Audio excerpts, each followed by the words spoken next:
Samuel pui an liam zava nan hlui an tam ta don chang hian thin lai mu nu thave lan u chi na har nge kum hlui kan te vong vong khoya tuan te mo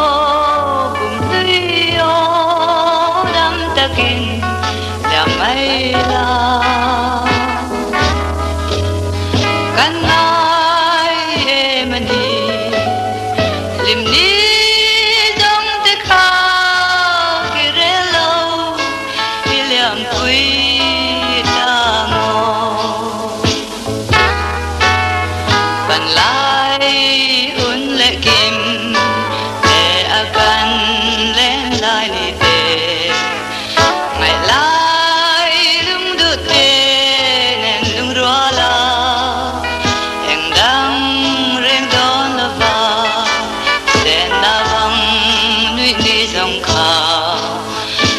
Roi kanwa bilyam pui te sia Kuya chuan te mo kum pui o dam takin lea mai ro Kan ai emani lim ni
Guardia mahal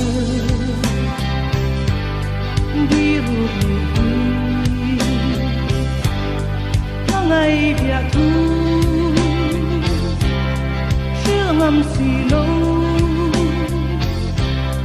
thiên la ya ruke ta vong khói